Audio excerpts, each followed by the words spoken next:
এটা কথা হ'ল বিগত সময়ছোৱাত ভিজিলেন্স এণ্ড এন্টি কৰাপশ্যনত যেতিয়া চাকৰি কৰি আছিল এগৰাকী ASI আৰু তেওঁ সন্তোষ কুমাৰ চৌধুৰী আৰু ইমান আটাইতকৈ কনিষ্ঠতম বিষয়াৰ পদ এইটো ASI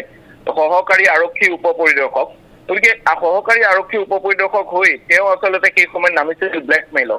ব্লেকমেইলিং কৰিছিল যে বিভিন্নজন লোকৰ ওচৰলৈ গৈছিল আৰু তেওঁ আচলতে গৈ তেওঁ কয় যে আপোনাৰ বিৰুদ্ধে ইতিমধ্যে এখন পিটিশ্যন আহিছে ভিজিলেন্স এণ্ড এন্টি কৰাপশ্যনত গতিকে আপুনি বিষয়টো মেনেজ কৰিব বিচাৰে যদি তাৎক্ষণিকভাৱে যোগাযোগ কৰক বা এনেধৰণে গৈ বিভিন্ন লোকক ভয় ভাবুকি খুৱাইছিল আৰু খুৱাই তেওঁ আচলতে ধন আহৰণৰ এটা পথ বাছি লৈছিল বিগত সময়ছোৱাত যেতিয়া এই গোটেই বিষয়বিলাক পোহৰলৈ আহিল CM ভিজিলেন্সত মুখ্যমন্ত্ৰী বিশেষ নিৰীক্ষণ কোষত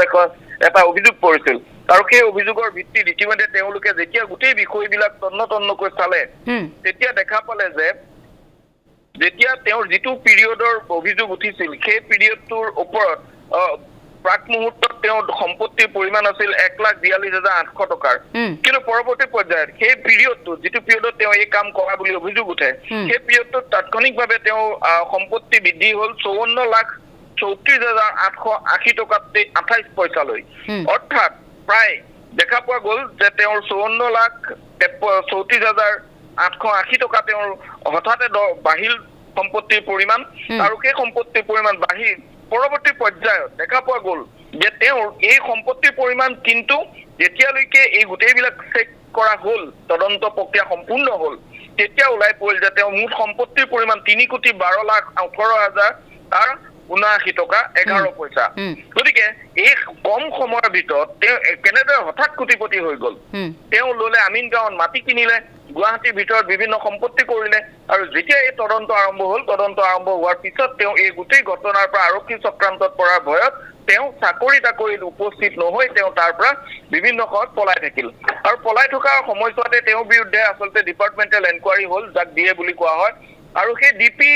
তদন্তৰ সময়ছোৱাতে তেওঁ আচলতে অবৈধভাৱে নীতিবহিৰ্ভূতভাৱে তেওঁ যে কাৰ্যালয়ত অনুপস্থিত থকাৰ গয়না লৈ তেওঁক আচলতে চাকৰিৰ পৰা তেওঁক বিদায় দিয়া হ'ল অসম আৰক্ষীৰ পৰা কিন্তু অসম আৰক্ষীৰ পৰা বিদায় দিলেও তেওঁ যে অসম আৰক্ষীৰ খাকী পোছাকযোৰৰ সুবিধা লৈ তেওঁ যে এজন সহকাৰী উপ পৰিদৰ্শক আছিল সহকাৰী উপ পৰিদৰ্শক হোৱাৰ গয়না লৈ তেওঁ যে বিশাল সম্পত্তিৰ মালিক হ'ল তাৰ সমান্তৰালকৈ তেওঁ যি ব্লেকমেইলিঙত নামিছিল তাৰ বিৰুদ্ধে এটা গোচৰ ৰুজু হৈছিল আৰু সেই গোচৰটো তদন্ত সম্পূৰ্ণ কৰাৰ পিছত মুখ্যমন্ত্ৰী বিশেষ নিৰীক্ষণ কোষে ইতিমধ্যে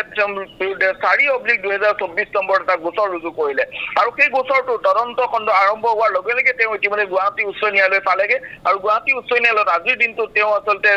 জামিনৰ তেওঁ অগ্ৰিম জামিন বিচাৰি আবেদন কৰিছিল কিন্তু তেওঁ নিশ্চিত যে তেওঁ ইতিমধ্যে গ্ৰেপ্তাৰ হোৱাৰ পথ আসন্ন সেয়েহে তেওঁ আচলতে অগ্ৰিম জামিন বিচাৰি তেওঁ আবেদন কৰিছিল কিন্তু গুৱাহাটী উচ্চ ন্যায়ালয়ত আজি সেই আবেদনৰ শুনানিৰ পিছত তেওঁ কিন্তু আবেদন খাৰিজ কৰা হৈছে গতিকে তেওঁ উচ্চ ন্যায়ালয়ত যি মুক্তিকাছা খালে ইয়াৰ পিছত তেওঁ গ্ৰেপ্তাৰ হোৱাৰ পথটো আৰু প্ৰশস্ত হ'ল আৰু তেওঁ যি তদন্তৰ সময়ছোৱাত যিহেতু এইটো DA কেছ ডিছএপ্ৰপ্ৰিয়েশ্যন অফ এছেট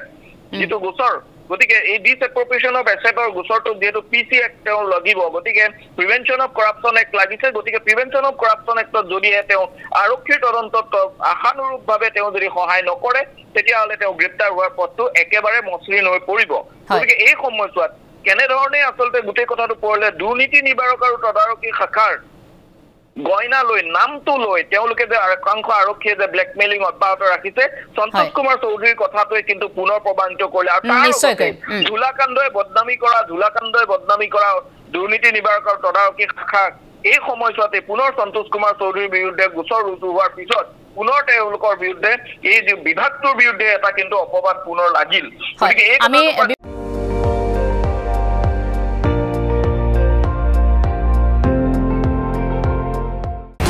আপুনি চাই আছে ND24 সৰ্বশ্ৰেষ্ঠ নহয় সৰ্বোত্তমৰ দৌৰ